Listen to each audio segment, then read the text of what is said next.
Hi, and welcome to the OrgDev Podcast.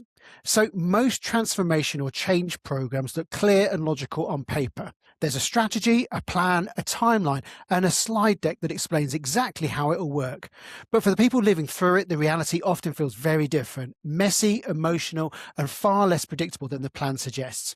What can leaders, HR, and OD do to make change actually stick while supporting the people living through it? In this episode of the OrgDev Podcast, we're joined by the brilliant Rupert Brown, author of Lost in Transformation. Rupert has spent much of his career inside large organisations, often sitting in the Chief People Officer seat or leading transformation efforts from the inside. Rupert is a Chief People Officer and change consultant who has spent his career inside some of the most complex transformations, mergers, acquisitions and turnarounds. He's worked with companies like Virgin Media, O2, Maersk, Procter & Gamble and Gillette, as well as private equity-based and family-owned businesses across consumer goods, shipping, software, education, and beyond. And after 6 international moves and 21 homes across Switzerland, Singapore, Denmark, and the UAE, Rupert now runs his consulting practice from the UK, working with leadership teams who are serious about making change actually stick. And Danny and I have consumed his book. Those audio listeners, you'll see that we're flashing the book on the screen with many tabs because Danny's clearly got stuck right into it. This is Rupert's first book and was published in 2025, and it's been recently nominated for the 2026 Business Book Awards. So thank you so much for making time for us today, Rupert. We really appreciate it. Thank you so much. Pleasure to be here.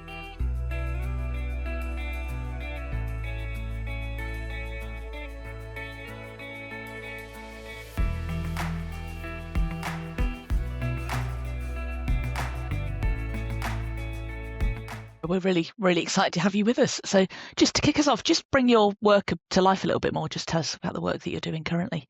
Yeah. So, I mean, I suppose the introduction suggested, an international HR leader who's got some of the battle scars to explain some of the projects I've been involved in, and most recently, sort of pivoting towards a consulting and advisory portfolio. And the book really was an opportunity just to sort of hit the pause button and say, where am I up to now, and where would I like to be going forward? And what inspired you to write it, and what are you hoping that the kind of readers take away from it? I hope leaders feel seen. I think there's a lot of talk about how lonely it is to be a leader and to be involved in change, both when you're experiencing change personally, but also when you're trying to lead through ambiguity.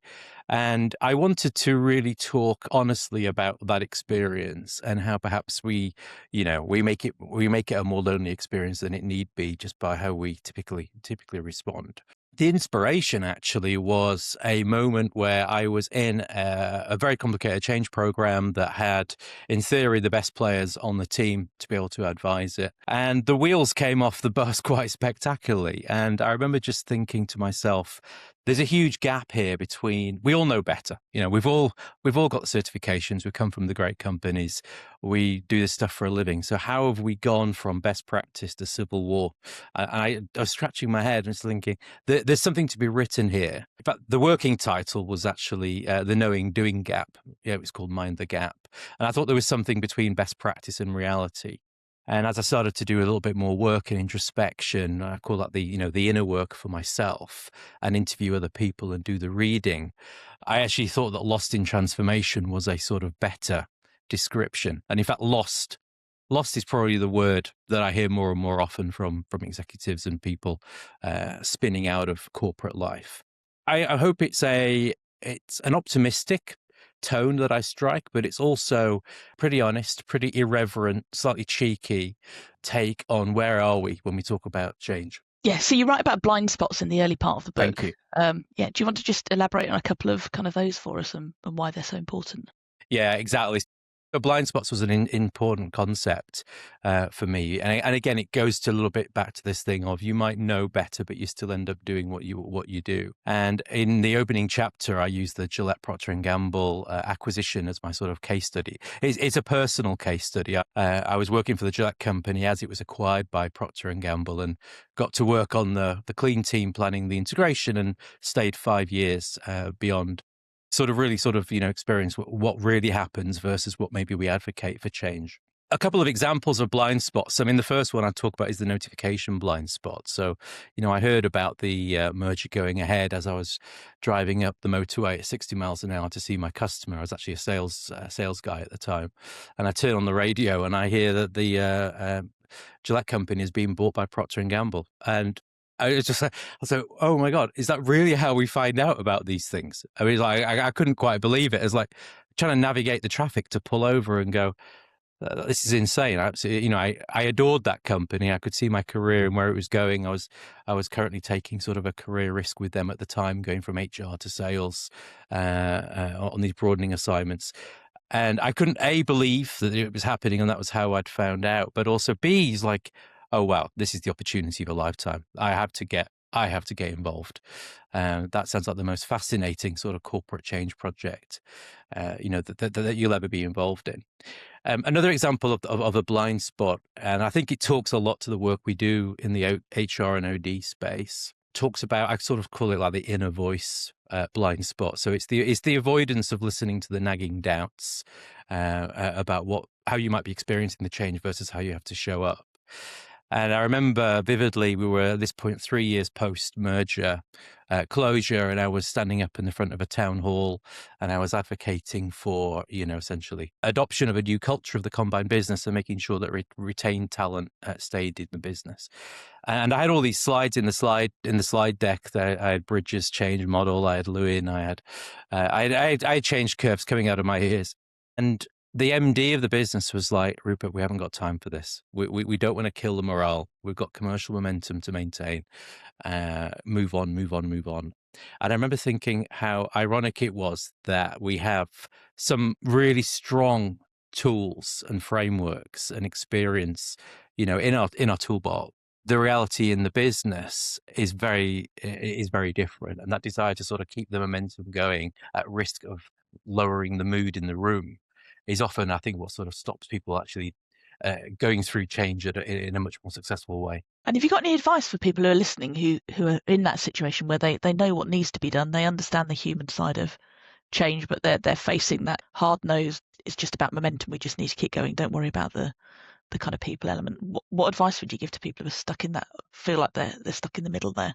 Yeah, and it's stuck in the middle is a good description of how it feels. So I've often say that there is something about how we go to market, how we go to business. Sometimes what we do is not necessarily what we say we're going to do, in a good way. And I say that because the client might not want you to have a workshop where we all talk about our emotions, but I think the way that you can show up is being very mindful of the fact that a conversation needs to take place. And a lot of leaders are trying to implement changes. They're not fully on board with themselves. They feel nervous about their own position in that. And I've worked with a lot of business owners who actually, whilst it's a milestone event, it's also an end of an era that they feel very emotional about. If you could encourage people to be a little bit more honest about that conversation, I think you just get a much deeper, richer sort of engagement with people about what it means to change.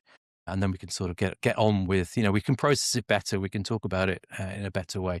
But that does require a change of pace. And I recognize that in the, cut and thrust of business, it's very operational. It's very quick. And you can sometimes be critiqued for trying to change that pace. So sometimes you've got to keep this stuff up your sleeve, I think. And I describe it as how you go to market. It's not necessarily what you sell, but it's how you come across. So many questions. I guess we love a good definition on this. And I guess the word transformation is one of those words with agile strategy. The meaning has evolved over time. When we say an organization is actually transforming, what is actually happening inside? Not specifically about the actual, the transformation project, but what's often going on inside the organization? Yeah, so funnily enough, I tried not to use the word transformation at all when I wrote the book. I suppose I'd come off the back of too many projects where we over-egged the benefits. I'm thinking of one where we outsourced the transactional aspects of HR to an offshore third party, and that was, typically that's billed as HR transformation, right? And when you get there, when you get it done, maybe you get some of the costs out, maybe you do change the operating model. Is it transformation or is it more of a carve up? I think the business would say you carved up HR, but if transformation has some sort of emphasis of things have improved, then that might necessarily be the case. So I tried not to use the word transformation. I soon realized that actually you have to sort of meet people where they're at, meet the client where they are. If that's the language, then you have to use the language. So now it's on the front cover. So I suppose I failed a little bit in my initial attempt, but my reverence in the tone comes a little bit from the sense that, I look at change in the broader sense of all the things that are happening for the individual and the stuff at work. Transformation then for me is essentially in this change plus, right? It's change that's been emphasized to have a bigger and more monumental impact on the business, often now with a digital component to that. But I'm trying to take it back to, I suppose, first principles of leadership and psychology and change management, in the sense that it doesn't really matter what you call it. It's the impacts on people are the same and need to be understood in the same way. And I think often there's such a big difference between, what's described in the leadership presentations about what the change will actually be like to the reality of it and what's experienced by people as well. Yeah, and it's not helpful, is it really, when I think you describe it in a certain way? It's a little bit like when you rewrite job descriptions and you do it in a way to get past trade unions. Actually, the conversation to be had is much more fundamental of how do I relate to this? What does need to be different? How can I be supported in doing that and having the proper conversation? And in some jurisdictions, I think my international career has helped here. You see that we approach it in a certain way in the UK because of the employment law structure, and I think it makes the good conversation even harder to have, because you're worried about triggering consultation, so you keep everything secret, you keep everything sort of superficial and legalese, and you don't have the proper conversations that people need. And you mentioned earlier, like the sort of the drive of commercial need and commercial, and we can't be naive. Like, we do have to sometimes move things along, and deals have a certain window to get happen. But what happens to decision making when transformation is compressed into tight deadlines? Yeah. So this concept of timing, of kairos, is what I describe in the book, really fascinated me, because, as you say, you create these artificial bookends in your project plans. Sometimes there's such commercial value associated with it. So in the P&G example, I talk about the Swiss tax year of January the 1st, and it's almost like the entire financial the fundamentals of the deal hinged on this date being hit. So you can understand that is just going to happen. You've just got to make that happen. Then there's so many other deadlines that we put into our own project plans that are totally arbitrary. And sometimes you do that to force action. I mean, if you're playing the sort of the PMO role, you're trying to G people along, you're trying to get on people's priority lists. So deadlines can serve a purpose, but they can also do the exact opposite, which is they sort of take the oxygen out of the conversation. And I talked earlier about trying to change the pace, and the deadline makes that almost impossible if it's totally arbitrary. So I guess I was asking the question, and I've asked this question to a number of sort of change consultants, is, to what extent are your deadlines hindering effective sort of change adoption ultimately? And you're just doing it either because you've got to get out in X number of days, or it just looks neat and tidy on the chart to be finished by, the end of the quarter, the end of the calendar month. I guess the risk is always that you leave people behind, don't you? And I think one of the things that sort of stood out from the book is that, we have such a strong sense of identity with the organization that we're with, or the brand that we're with. Sometimes, in any merger, there's always a dominant party where we're going into, potentially becoming members of that, and things need to breathe. And you sort of shared a story where even after quite a period of time, you still felt yourself to be a Jet employee, even though you were P&G. Yeah, that's absolutely right. So that was it was an odd moment where the penny dropped for me that actually the sort of the cognitive dissonance in my head was reaching fever pitch, and I had to do something about it. And I tell the story that we're actually at one of these corporate fun runs in Singapore, one of those 5K runs that everybody goes to do, which I love doing, by the way, big runner, enjoy doing that stuff. But this year the t-shirts hadn't arrived, so we all had to go down and get on the bus in our normal sort of running gear. And someone said, how do we know which company we work for if we haven't all got matching vests? So somebody had the bright idea of, well, why don't we write our company name on our shoulders with this black Sharpie that somebody pulled out? And everybody's writing PG on their shoulders for Procter & Gamble. And obviously I was acquired by them from the Gillette company. So the pen comes to me. This is 3 years post acquisition. And I go up to write PG on my arm, and I can't do it. It's the first time I have a physical reaction. It's kind of like I can advocate for change adoption until I'm blue in the face. I've been doing that in my role as the HR leader of the business. But when it came for me to actually brand myself with the name of the company I identify with, I couldn't do it. So I write a G for Gillette and pass the pen on. And it was the strangest place to have the epiphany, in the sense that you're surrounded by a load of runners waiting to get on a bus, and it dawns on you, I can't continue. I can't do it. It's like I miss my old company too much. And then I realized, well, why aren't we having this conversation? Well, a number of things. So, why aren't we having this conversation? And why is respecting your legacy, respecting your past such a problem? Why can't I be both those things? Why can't I be a proud P&G employee and a proud Gillette Heritage employee and see the benefits of both and have a happy future?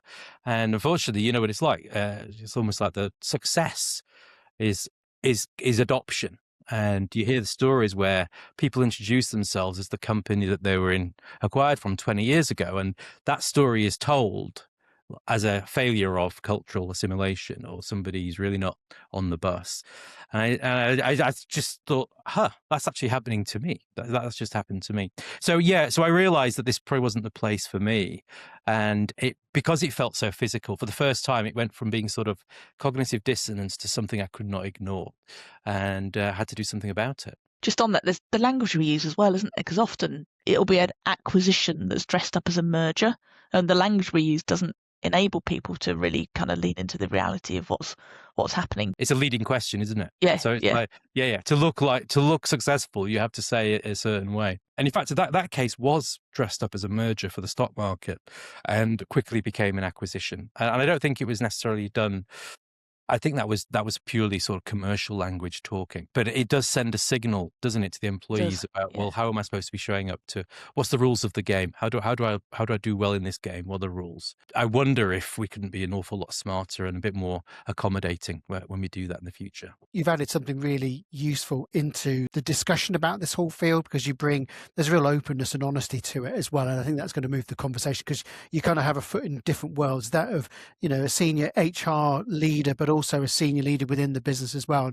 And one of the things you talked about is, you're the senior leader, you're having your doubts, because there's so much about this process which is quite performative, isn't it? Which is, I'm doing the town hall. And I think you talk about the fact that what you do when you're almost obligated to be relentlessly positive, when internally you're having your own dilemma, and what's the moral thing to do here? Yeah, and I if I think of some of the leaders that I've sort of respected the most, are the ones who can communicate that complexity in a way that says that they are on board, but they also have they're finding it difficult. They're carrying a lot of that load with them as well.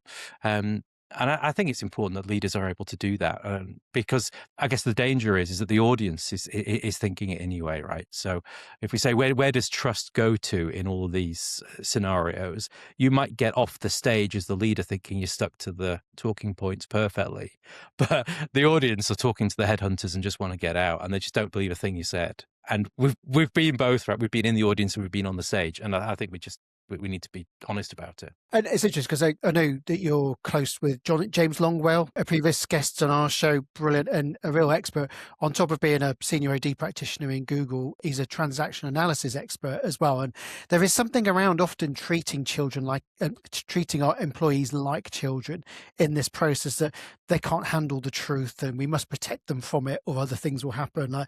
In reflection, now you sort of look to that. How do you feel about the optimal way to engage with employees, knowing that they do actually know what's going on? I mean, I thank James for helping me sort of find a way to include TA in the book, because I think there's a lot of benefits to, as you say, treating people like adults. It plays out in multiple ways. I think people can handle and process the truth much better than they can something that's superficial and fabricated and doesn't make sense. And that's what happens when you tell.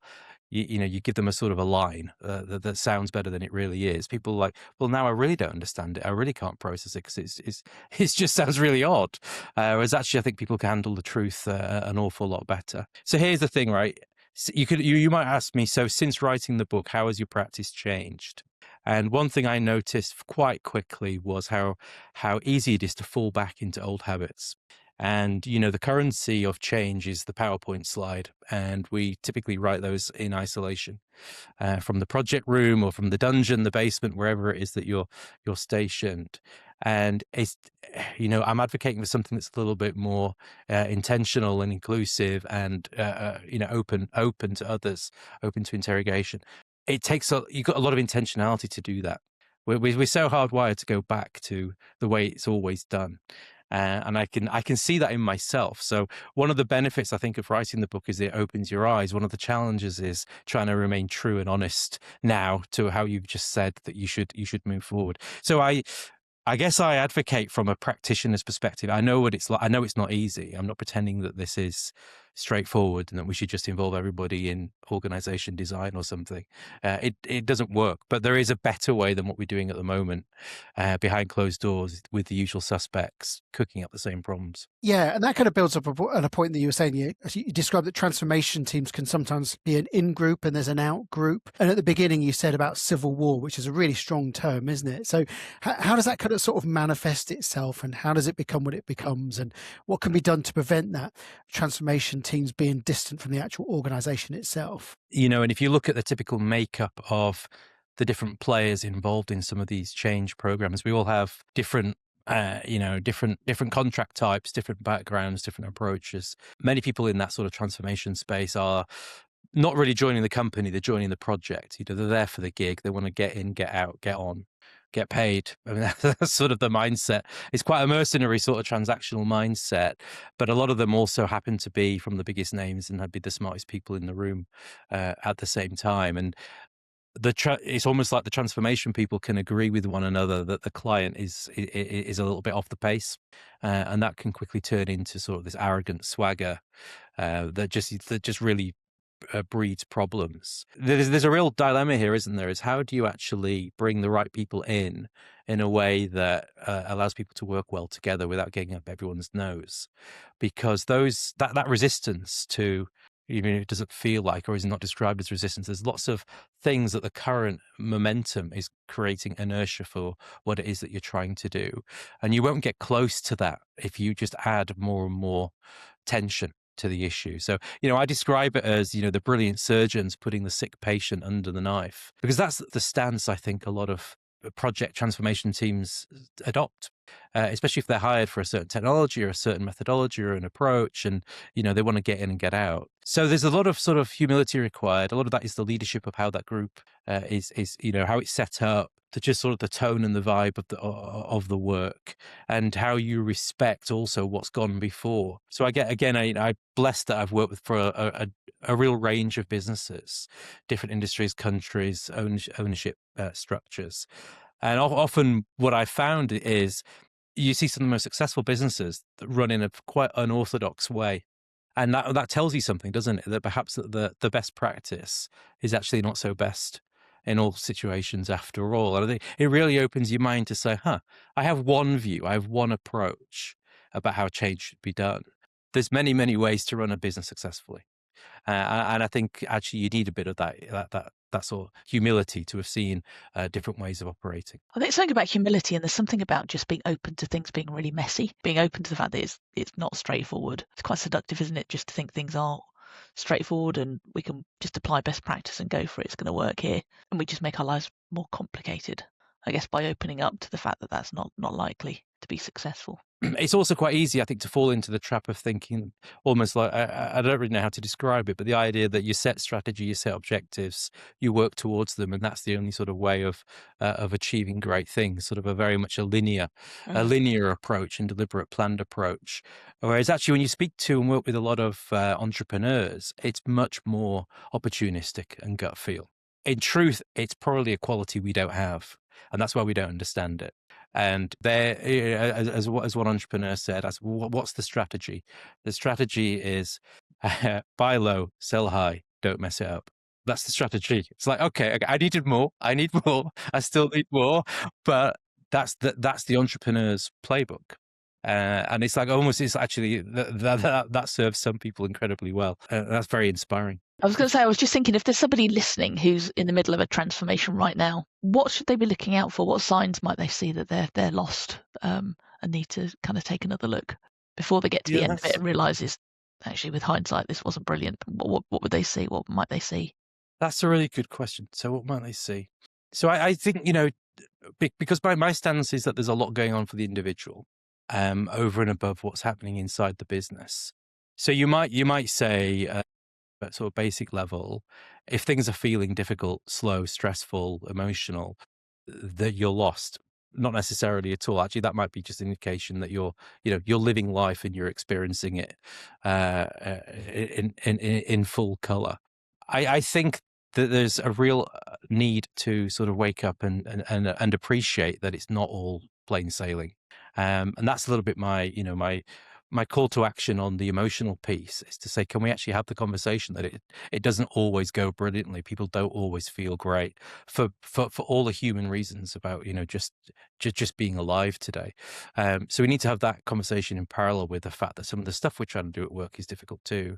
And we're not making it any easier when we hide behind, the ways that we work today. So I've heard people who've read the book have said, I feel like this is a book that I will dip back into as I sense that things are going, off in different directions in the future. But it's a dip back into, because it really depends, and I think I always think that the book for me was very much a blow everything up and understand what are the different dimensions. So I haven't yet started to converge. It's very much a divergent approach. And I sort of, when I finished the book, I realized I've covered almost far too much ground that I know nothing about. And that tells me quite a lot about the nature of change. Feels there may be a sequel for this, doesn't there? Well, maybe. I think just a filtering out of, okay, there's some areas there you just, you're not going to be able to navigate. But it's very much, it feels like it's all the things that I'm interested in, almost like for the next decade, that I need to go and explore. And the book is very much just a signpost to all those different areas. One area I really wanted to really explore is a lot of the audience that are listening to this are going to be in and around the HR team. Mm. And HR has so much rich insight into the organisation. Often they're picking up the weak signals first. That maybe this isn't going to plan, or maybe, people haven't had a space to process emotion, or maybe they're feeling skeptical, or maybe there's the ghosts of changes past that are just starting to emerge as well. So I guess that, how can HR position itself in relation to the change to sort of create the most possible benefit as well? Should it be in the change, or should it be on the outskirts? Like where could it be, or is it depends? Yeah. So one thing that came to mind as you were talking there was also just how many actors are sort of involved in large organizations. So you might have a separate transformation unit, you might have change management, internal comms, consultancy, strategy, HR, OD, whoever it might be. And I think a lot of that sort of that creates its own tension, doesn't it? Of like, who's in my space, who's owning this? And we're familiar with the tension in HR between the generalists and the specialists. So the business partners are protective of the relationship with the business leaders. The OD guys think they've got the tools and the expertise to help, and often they're having to talk through intermediaries to make it all happen. And that just adds layers and layers of complexity to it all. I always advocate for a sort of like an experience first approach. It's like you need to be near it and in it to have any effect. I don't think this really is sort of an ivory tower head office kind of intervention. I guess my career advice to anybody is always get in the mix.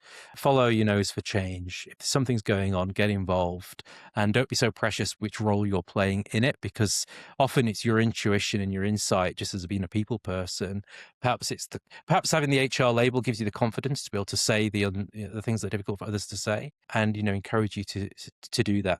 I remember a CEO once told me, he said, "Rupert, you're the only person around the table who can say this stuff, because everybody else is protecting their agenda, their commercial agenda.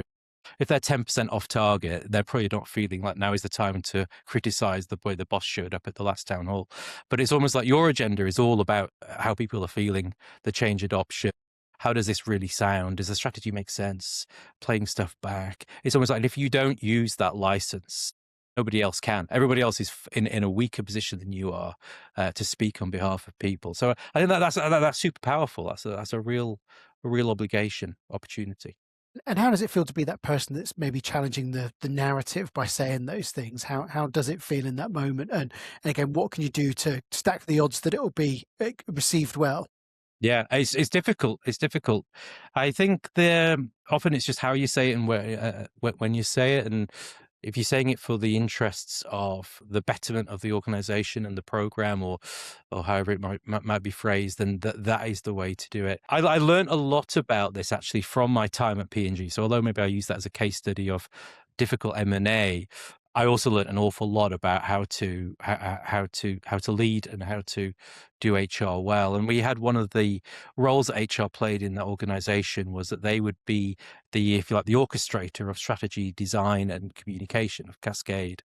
And our role was always to be the one that said, do I really understand what you're saying? It's like, you can talk about your brand, your product, your category, your technology, blah, blah, blah. But I, as the HR person, I have to sort of put the fresh ears on and say, as the consumer, as the employee who's hearing this for the very first time, does it make any sense? And I think that's a gift actually you give to your team when you adopt that, because you're not being critical from the sense of you guys don't know what you're talking about.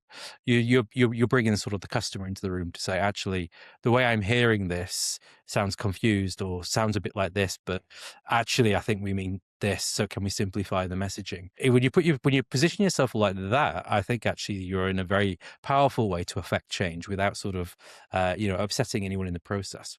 One of your chapters is called something like Never Waste a Crisis, which is really interesting. And, I think we work with a lot of organizations who in crisis kind of rise to the occasion and everybody's really focused on kind of the direction. Is there a way to replicate that without actually having the crisis in the first place? Because that would be like... Yeah, that's an interesting one. We just pretend to have like a fake cyber attack for 24 hours and see what we can get out of it. So what's interesting? So it was the cyber attack I used as the example. It was the NotPetya attack on many businesses, but AP Moller-Maersk got caught up in it some time ago. And there's something interesting happens in a crisis, which is the singularity of focus. When it's sort of like at the existential level for an organization, there is nothing else to talk about. That's incredible. That's incredible focus. And I was very blessed that actually the leader who was involved in the restoration of the, not just the IT function, but essentially the whole organization during that period, would talk to me about how he approached it. And believe it or not, it wasn't his first sort of full-on cyber attack recovery role, which is also where you realize, wow, there's something about getting people on the bus who know and have got the battle scars for doing this. And his approach was, it vaguely looks like a team of teams kind of model that you might see in a normal technology, agile sort of structure. But his point was that everybody had a very clear understanding of what their role was within a sort of a very tight time frame. This was a 24/7 operating model. The teams were meeting every 4 hours to update one another, to be able to get the information back to the executive team to make the decisions. Frightening complexity, but I guess it's almost feels like you've borrowed something from the military in terms of how it was done. And I was there at the time, and it's hard to describe these things, isn't it, and convey the right emotion, because that could sound like a very militaristic in a negative way of it not feeling great. The interesting thing was that the people who were involved, whilst yes, there's definitely feelings of burnout because you're working way faster than you should do, people felt incredibly motivated to be involved, to be heard, to be trusted. And a lot of the people there say that's their career highlight. So working that way for that leader during that crisis is their career highlight, which I find amazing. It's almost like, I spoke to a few of them, and it's something about purpose and really being, I think the quote was, I get to come to work and do the impossible every day. But you can't maintain that, over forever, but for a period of time, that was the way of doing it. And I'd also add that I just think as a leader, he was somebody who was really able to step up and step in, and was the sort of guy that you did want to work with. He was very transparent and enabling, and was not just a leadership style for crisis. It was actually a leadership style for many occasions. Yeah, because again, there's a chapter, isn't there, where you talk about, should you have a chief transformation officer? Should you kind of separate that transformation from the kind of rest of the business? I just wonder what your thoughts are on that. Yeah, so a lot of people struggled with this when I interviewed them. They were a little bit like, well, isn't that the CEO's job? This whole, who do you empower to drive the change? And as I started talking to other people, I said, you need to understand that the stresses and the priorities of the CEO often are to drive an enormous amount of change internally, but also to keep other stakeholders sweet and informed. And often the delegation is necessary. And sometimes actually there's different playbooks. Sometimes actually the make things happen quick is essentially by smashing them together. And hence, I was sort of a bit curious, really, the evolution of this role, this function, and how it all works. I mean, I think if you did a straw poll, most people would rather work for a CEO who was personally involved and engaged and sort of felt like they were close to the action and it was much more authentic. But in the size of some of our organizations, that's just not feasible or realistic either. And you're seeing many sort of CXOs find themselves or think of themselves in that role of the one that actually is holding the most tension. Think of it like the chief commercial officer, which a few years ago was the amalgam of sales and marketing, but also trying to bring the customer lens in. That might have been your axis for change. Then perhaps then it's the technology officer or the data officer. Probably people who have AI in their job title now think that's them. They're the person in the chair who is driving the most change.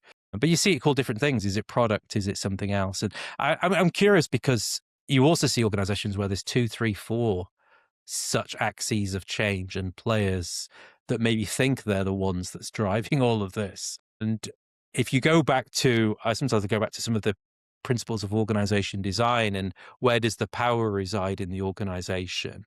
I grew up in consumer goods, so for me, where the P&L sits is the power basis. Where the resources sit is the power basis. Slightly different, I think, in technology, but in big organizations, that seems to work. So you have these really awkward organizations, got massive sort of like centers of financial decision making and people density, and then all these knowledge centers that have this mandate for change and transformation. And somebody might be trying to knit that together. They might be in the strategy role or some sort of Uber PMO. That might even be the management consultancy actually that's doing the knitting together. So I think this is not getting any simpler. We're just adding more and more different, interesting ways to change organizations. Yeah, I guess we're in the product and AI space right now, but ask me that question again in 3 years' time, there'll be another player. And I guess, often if you look at the configuration of senior teams, it's a reflection of what is fashionable at the time, isn't it? Correct. So I'm not a proper senior team unless we've got a chief transformation officer on board. I guess that balance between, okay, well, what is the market saying and what do we need to do? And also, what do we actually genuinely need as well? Because again, that senior team can easily get quite bloated, can't it? Yeah, exactly. So so you see things going up and down in sort of share price, I suppose, in terms of how strategically important they are. There's also the big question of what's the profile of the individual. Is it better to have somebody who knows the industry, knows the business, knows the people, has trust, can sort of like get change going that way? Or do you want somebody who is the pure outsider who can see a different way forward? I find there's no one answer. It all depends on context, isn't it? But I think it's so interesting how that decision alone probably casts the longest shadow of what happens next. And often actually your choice is your hands are tied behind your back. It's either A or it's B. Maybe neither A nor B are the right options, but off you go.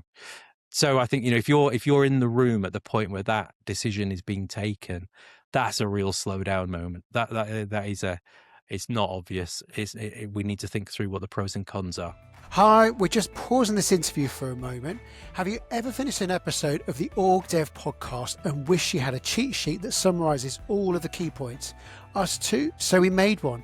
It's called From Pod to Practice, and each week in our newsletter we'll share a 2-page summary of the latest OrgDev episode, and it includes key takeaways, a reflection prompt, and one small action you can try. And it's all in a digital format with space at the end to add your own notes and reflections, and it's designed to help you take the learning from the podcast into your day-to-day work. So to get your copy, just sign up to our Next Step to Better newsletter. The link's in the show notes, or you can visit our website at www.distinction.live to get the latest From Pod to Practice in your inbox. And let us know what you think. We'd love to get your feedback. Yeah, slightly changing tack now. What parts of your work do you enjoy the most? What do you find the most fulfilling?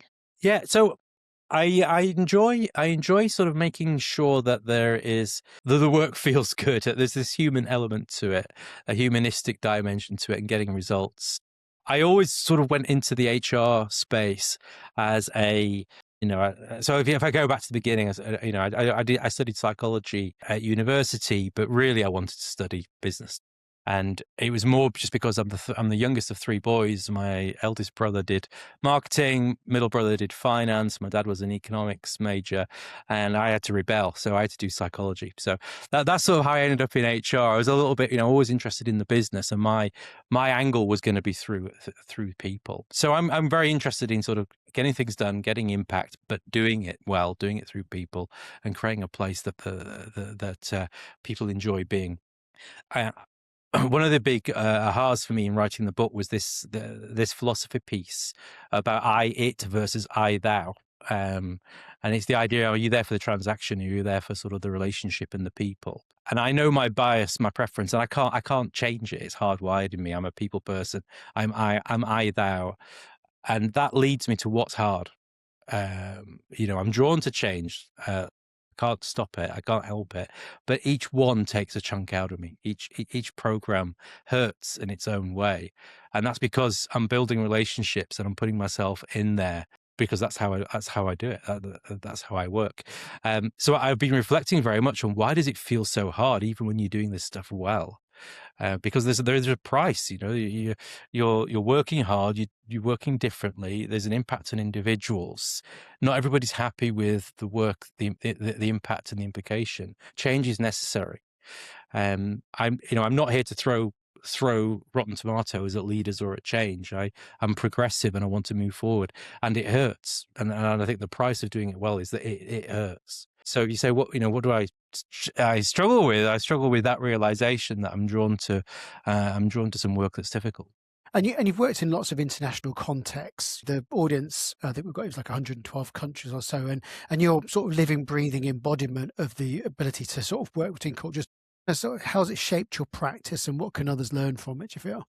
Yeah, that's a nice question. So I always wanted to have an international career. It's something that was very drilled into me very early on. My mum's Swedish, my grandmother's Italian, and whilst I grew up in the north of England, lived in the same house all of my life, I had this urge to get out there and see the world. And I was fortunate to do 15 years in 6 countries and get a taste for that.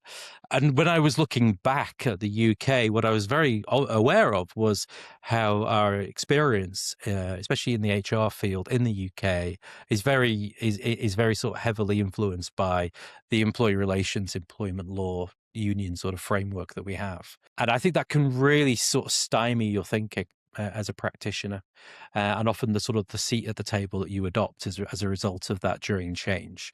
They come to you to get the thing past the union because there's redundancies. That's a real shame that's the contributing factor when there's so much more upstream and downstream that can be done. When you work in other jurisdictions, even places where there is no employment law, and actually you can do whatever you want, it really opens the conversation to, well, what will we do then?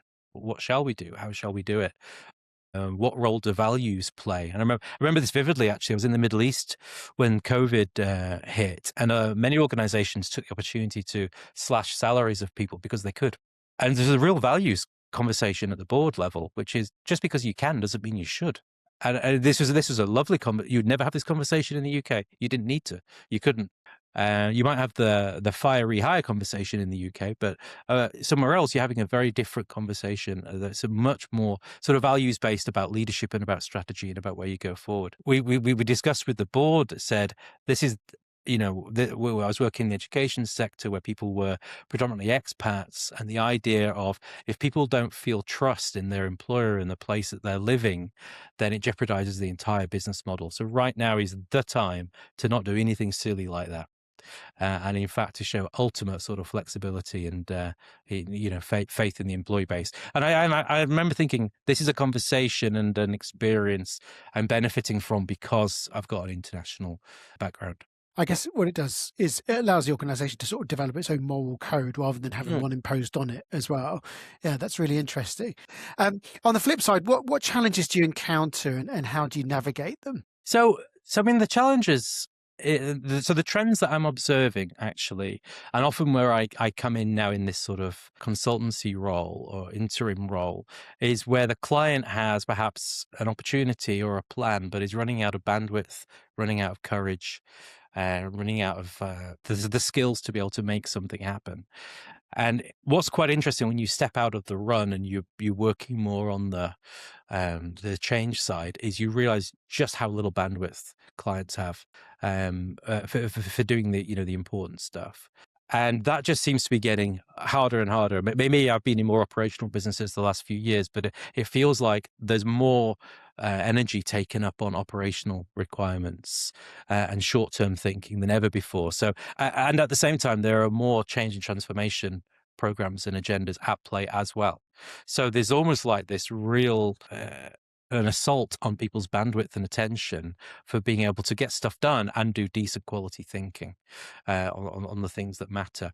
And I've seen many times where I actually almost think that the role of the chief people officer, if we take just one, is actually two. It needs to be split in half, where someone's thinking forward, someone's thinking today and backwards, because there's just too much at play, and the roles have become an awful lot broader, I suppose, as the people agenda has matured. It's really interesting, isn't it? Because I think, and Danny and I, we've got deep sympathy and empathy for the modern manager because the demands are so excessive, aren't they? And I think I remember you were sort of saying somewhere that, a lot of the managers aren't necessarily equipped to lead change, for example. They're still working off their MBA models from early 2000s, so they'll be quoting burning platforms and John Cotter and whatnot, whereas really maybe they're not the tools for modern contemporary organizations as well. Yeah, that's exactly what I discovered. So when I asked people what their theory of change was, that was the only thing I got back. I got burning platform and quick win. I thought, wow, it's interesting. So everything you know about change you'll learn at the airport. It's been like, so there's a real opportunity, isn't there? Because the irony is you've experienced so much. You haven't you haven't fed that in to your inquiry either. And a lot of managers are just not sort of given the autonomy to actually making decisions whatsoever. So, it's a difficult spot for them to be in, whether that's because of just how you treat them on a daily basis or the role that they play during decision making. So, yeah, I also have an awful lot of empathy for them. In the chapter on timing on Kairos, that's very much the business case for getting the timing right, is because if you don't, then you haven't got the buy-in and the capacity of the organization to get this stuff done. So if you're wanting to move at your speed, then it might mean that you're having to do all the resource and all the heavy lift yourself, which does not make any sense at all.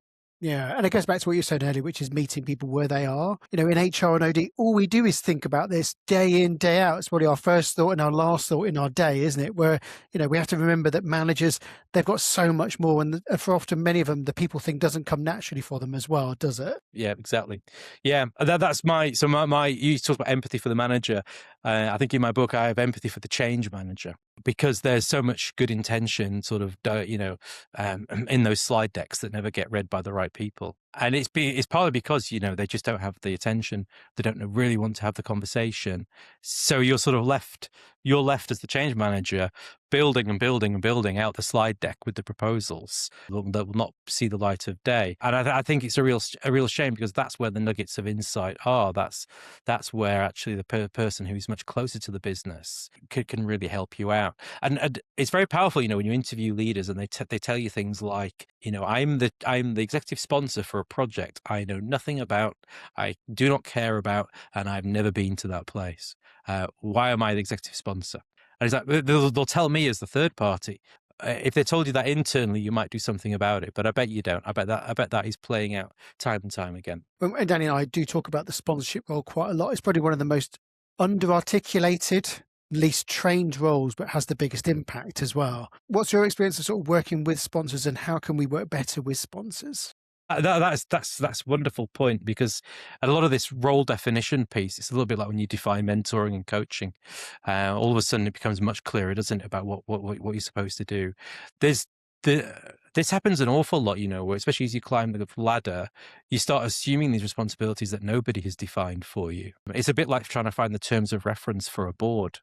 That they might exist because you're laughing. It's like they might exist from a governance perspective, and maybe the company secretary has got it. but nobody on the board has any clue what the terms of reference are. And we And always ask for it, and eventually it turns up. It's and then you can see the last time it was opened. Yeah, exactly. You might show up when somebody's exceeded a spending threshold. So you were not supposed to sign off that deal after all.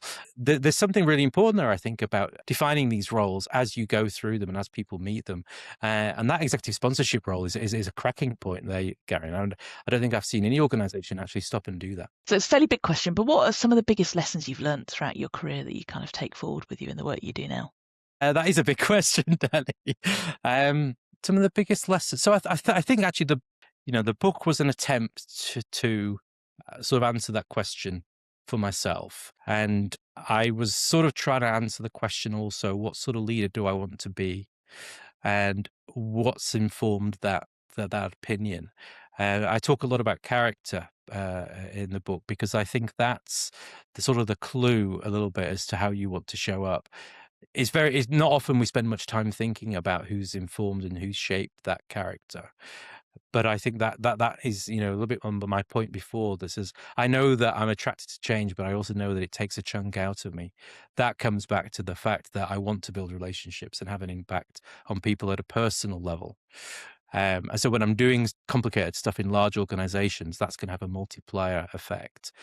And I think that's been a massive learning for me, in a sort of comforting way as well. That says, yeah, if that is the approach, then it's supposed to be difficult. So don't, it's not you're not failing, you're not necessarily struggling. It's just this stuff is pretty hard.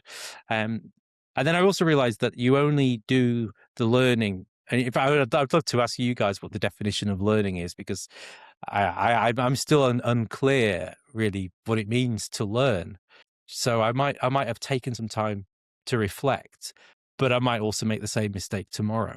So I feel like at a superficial level, I'm learning, but I'm still, I'm trying to implement those learnings as I go. And I don't think professional development gets anywhere near the sort of serious attention it deserves. And I think my approach to personal development is much different now. So as I ask myself the question, I still love this profession. I still love people-centric change in organizations. But now as I want to sort of do things in a more informed way, I also have to invest an awful lot in my own development to do that better, which of course means slowing down a little bit, right? And doing things differently. So I didn't know that before. I think I thought it was a race to the top, and maybe pick up some certificates and get the company to put you through business school. And that was development. And that kind of sort of seamlessly leads on to the next question, is like, what do you actually do to keep your learning sharp? I bumped into a mirror session a few months ago. So I definitely know you are investing in it. So what kind of habits and practices do you have? Yeah. So I've definitely become a bit of a CPD nerd. I take that really seriously, which I think is kind of funny because, in a recent project, I was implementing performance management and advocating for the usual sort of personal development. And I remember getting the eye rolls from some people in the business about this. And it's like, I just had to start. I don't, the thing I'm most passionate about is the CPD aspects to this. And if I just look at, if I take your podcast as an example, and some of the people that have been through it that have informed my thinking. So there's obviously some people that are in the book. So Steve Hersom, James Longwell are in the book. Jervis Bush is in the book and have been on your pod. And then there's so many other people that have sort of, they're on my list of things that I need to learn about. So if I could keep up with Dave Snowden, I'd be pretty happy. And I'm glad that you've had a couple of cracks at that, because the work is fascinating and difficult to get your head around. So it's Lindsay Autenbohart at Mirror. So I've done some work with them recently to understand that approach, because I think they really do a great job of simplifying what happens when you get a group of people into a room and you try and have a conversation, a dialogue about something, and the team dynamics take over and sort of really distort your facilitation of it. So I think that they've got a wonderful product that I'm working with them on. And then some of the more philosophical stuff, I think, is where I'm trying to go next. And you had Mark Cole on the podcast to do some stuff, existentialism as well. Roger Steer is somebody that really informed me. I think he's been on your pod, really talking about ethics in organizations and what that means. So I guess I'm trying to take a broader view of what are the different things that might inform my practice, adding to that some peer coaching and some supervision, peer supervision and supervision. Yeah, and I guess I think maybe the easiest way to do it is to work with good people on interesting stuff and have these conversations as you go. And that's if you're fortunate enough to work with great people, then try and foster that sort of reflective practice with one another. And working in pairs is a great way of doing it.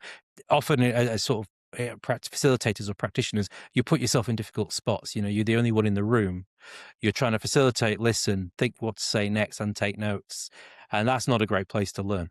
I think we've all found ourselves there. So if you can sort of find the right people to partner with and recognize that it's all a work in progress, I think that's the way forward. So are there any particular, other than your brilliant book, are there any other books that you'd recommend or podcasts or resources you'd encourage people to search out and look at?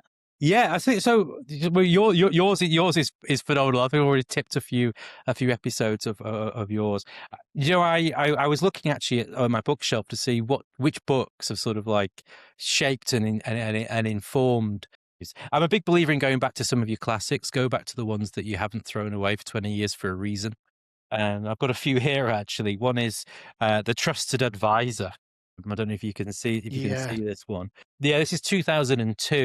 I remember exactly where I was when I bought this book, and it really sort of informed what I think that role is when you're trying to add value and work with others. A book that really, a bit of a nerdy book, but a textbook. It's the International Human Resource Management. It's actually a Dutch book. So I picked this up on my master's in HR in 98, 99.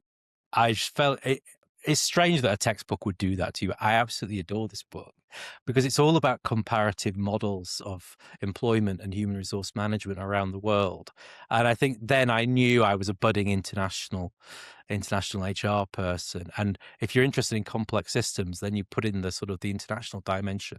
You mean you're never lost, right? You're never lost for some work. On the personal stuff, personal change, is Marshall Goldsmith, I think, was the one that got me to really understand what executive coaching is, and that what got you here won't get you there is sort of evergreen. And I picked up a lovely recommendation from Sophie Pern on your podcast, which was on a few weeks ago, which is Peter Block's Flawless Consulting. And that's another one of those where you start reading it and you think, wow, you really have been where I am now, and I can learn an awful lot. So I hope that helps. I mean, there's so many great podcasts out there, and I would just encourage that people sort of just have a very sort of broad reference point, really. Well, Rupert, I want to say huge thank you. We just got one last question for you, and we ask this on every podcast, and it's part of the mission, which is to inspire the next generation of practitioners coming through as well. So I guess what advice would you give to someone, I'll give you a double choice here, either considering a career in organisation development or embarking on a transformation career, so wanting to get involved in it? I'll let you pick which thread you'd like to pull on for that. Yeah, I think, get involved. Put your hand up, have a nose for change, run towards it, not away from it. That will inform. It doesn't matter what seat you take on that project team. You need to be in the room. You need to be as close to the action as possible. So, if you hear that they're starting something up or shutting something down or trying to change the way something is done, put your hand up and say, I want to be involved. And the rest will take care of itself. Brilliant. Before you know it, you'll be in the UAE working on multi-billion-dollar transformation. Fantastic. Well, Rupert, I want to say a huge thank you. Danny and I both really enjoyed the book, which we're both waving here for you. And also what it does is, I think it's very easy for OD and HR to be insular and to just, be in our own echo chamber. But what you've introduced here is the perspective of what it actually means to be in the middle of messy change and the difficult choices and the situations that we find ourselves in as well. Danny, what are you taking away from today's conversation? Lots. I think I've really enjoyed the conversations and the stories and bringing it to life for us. I think that kind of reminder, it was really easy to fall back into old habits, even though we know what needs to be doing and how we want to do it. Just that kind of pull back to kind of slide decks and linearity. I think I love the provocation about thinking about how our UK legislation around HR and employment law affects how we approach change. I think that's a really interesting thing to think through. And just that reality that we need to ground ourselves in kind of the bottom line and kind of maintaining momentum, but weave in the humanistic side around it. Yeah, and I got loads of things I'll take away. So I'm going to spend some more time thinking about how do you artificially create that singularity of focus without having a cyber attack?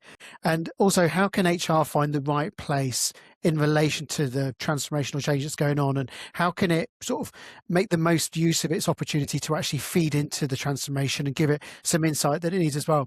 And also just being really mindful of the mental models and the change frameworks that our leaders are holding in their minds and getting them surfaced, then either working with them or trying to sort of help them evolve new ones that might help them deal with the complexity. And then finally, just that real need to really define and be really clear about what is the role of a good sponsor, because that's such an underappreciated role, but makes all of the difference when it comes to things as well. So Rupert, we want to say a huge thank you. If people want to follow your work, if they want to grab your book, if they want to use your services, what's the best place for people to reach out to you? Yeah, LinkedIn is definitely the best channel to reach me. Yeah, so message me there. And we'll make sure that all your details and a link to the book are in the show notes that go along with this, whether you listen to this on audio or you're watching the video as well. But we want to say a huge thank you to everyone that's watching us. If you are watching it and you've enjoyed it, then please do hit the like button, because the algorithm gods love it. And the more likes we get, the better able we are equipped to bring in speakers like Rupert to join the podcast as well. And also subscribe to the channel. And then finally, if you know someone who's a lost transformation manager or a leader that's having an existential crisis, or an HR person that thinks, how do I get more involved, then please do share the podcast and share Rupert's insights, because we get so many shares every single week as well. But most importantly, thank you so much, Rupert, for your time. Thank you for writing the book. Thank you for coming on the podcast. Thank you for sharing your insights. We really appreciate it. Thank you very much. Thank you.